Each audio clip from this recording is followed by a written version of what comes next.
Today I'm across from the Department of Foreign Affairs, Trade and Development at the Lester B. Pearson Building in downtown Ottawa.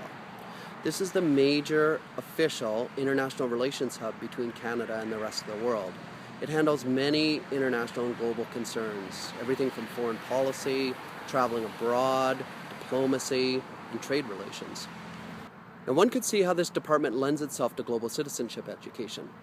Anything from learning about other countries, global governance, trade negotiations. In fact, someone put this at the heart of global education. There are curricular connections to subjects like geography, social studies, economics, and then really strong links to teaching about global institutions, the IMF, the World Bank, the UN, the EU perhaps, the World Trade Organization, NAFTA, and so on.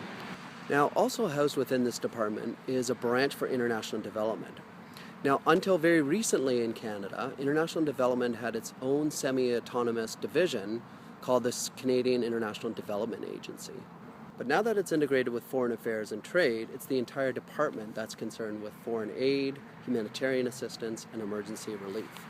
But because of its global focus and contested multidisciplinary approaches, international development might in fact have the strongest links to global citizenship education. So what exactly is development education or international development education?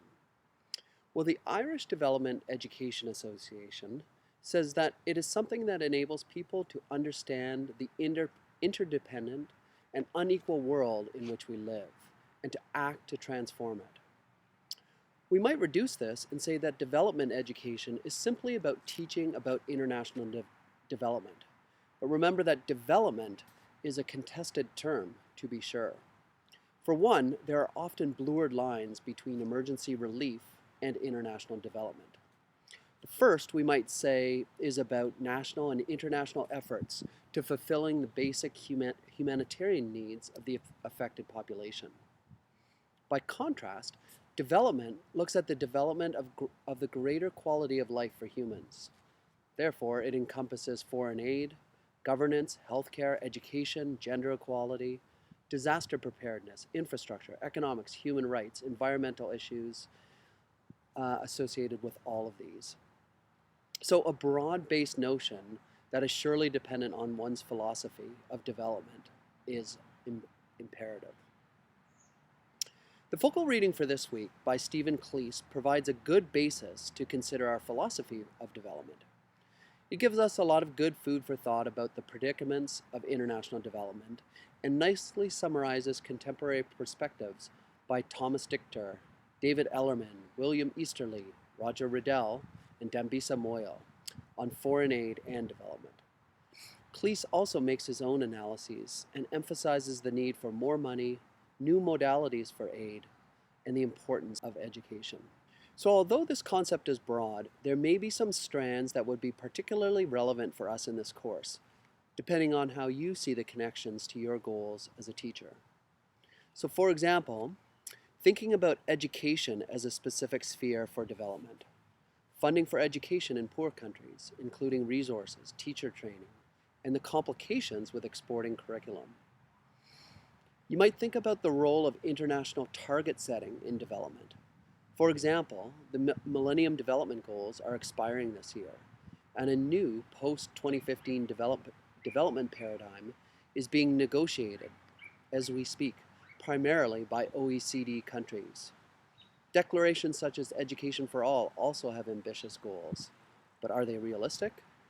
And what is your role as a global citizenship educator? Oftentimes, there are UNICEF or NGO campaigns at schools. How would you engage your students with these campaigns?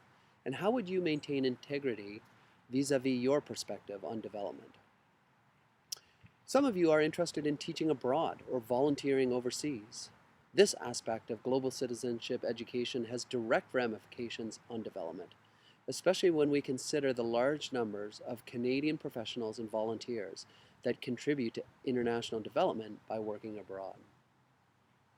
Others of you will want to teach about current international development issues, such as the Syrian civil war and the ensuing 4 million refugees. Maybe the Ebola crisis in West Africa, maybe humanitarian relief for earthquake recovery in places such as Haiti or Nepal. Some of you will have individual students that have been directly affected by these or other international development related issues. And so your perspectives on development will greatly affect how you approach development education in your classroom. For many years, development education was tightly linked to the mandate of the Canadian International Development Agency.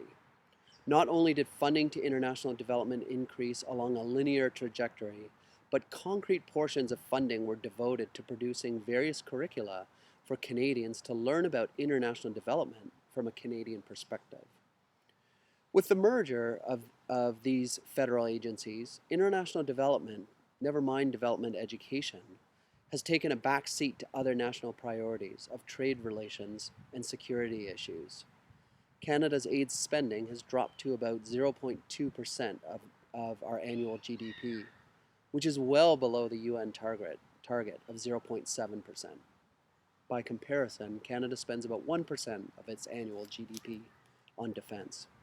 So where we find most of the contemporary development education curricula today is through international development NGOs. Organizations like Free the Children, World Vision, Plan Canada, the Global Campaign for Education, Oxfam, and so on and so forth. While they're often primarily focused on program delivery overseas or advocacy, they also have significant departments with a public education branch that includes development education curriculum. For those of you interested in reviewing a curriculum package as a GCE resource, some of these NGOs might be a good spot to look into. Spend some time, though, this week thinking about your views on development. You will likely find that they have strong links to the theory of globalization that you subscribe to and which perspective of GCE that you endorse. I will look forward to reading your comments about this week's material on the discussion forum. Speak again soon.